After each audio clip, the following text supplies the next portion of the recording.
Mesdames et messieurs, bonsoir et bienvenue à ces flashs d'information de ce vendredi 11 octobre 2024 sur MOM TV. Les fléaux de la drogue continuent de s'étendre au Mali, touchant gravement la jeunesse. Lors du dernier recrutement dans l'armée, plus de 2000 jeunes ont été recalés en raison de leur consommation de drogue. Cette situation inquiète non seulement les familles, mais également les autorités qui doivent intensifier les actions pour contrer ces phénomènes. Le président de la transition, le colonel Assimi Goïta, a souligné la nécessité de mesures concertées pour freiner cette menace qui compromet l'avenir de la jeunesse malienne.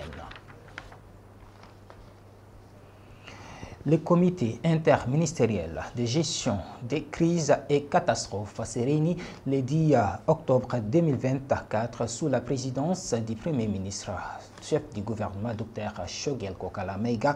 L'objectif était d'évaluer la situation des écoles endommagées par les inondations.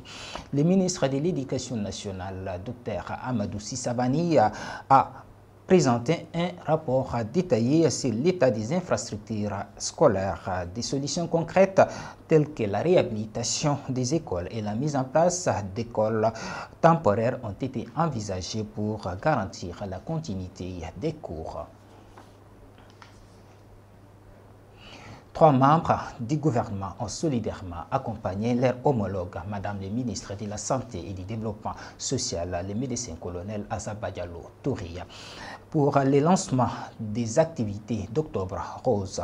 Cette campagne qui porte sur les thèmes de l'accès au dépistage et à la vaccination anti-HPV pour accélérer la lutte contre les cancers du sein et du col de l'utérus a été initié par l'Office national de la santé et de la reproduction ONASR.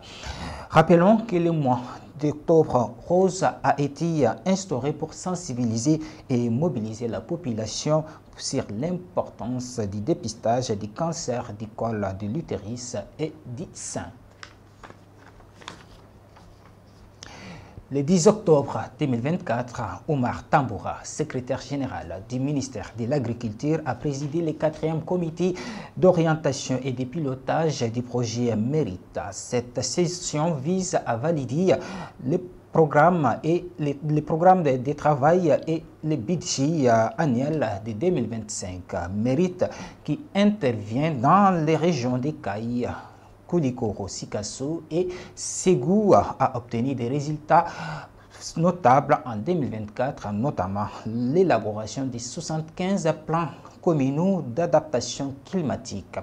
Les projets contribuent à la résilience et à la sécurité alimentaire des populations rurales. Nous bouclons ces flashs d'information par l'actualité hors du Mali. Le Bénin a été élu le 9 octobre dernier membre du Conseil des droits de l'homme CDH des Nations Unies pour le mandat 2025 à 2027. Aux côtés du Congo, de l'Éthiopie, de la Gambie et du Kenya, le Bénin représentera le groupe africain. Cette élection marque une reconnaissance des efforts du Bénin en matière de démocratie et des droits humains. Le CDH, créé en 2006, s'est réuni à Genève pour traiter les violations des droits de l'homme et formuler des recommandations. Ceci met fin à ces flashs d'information. Merci à vous de l'avoir suivi.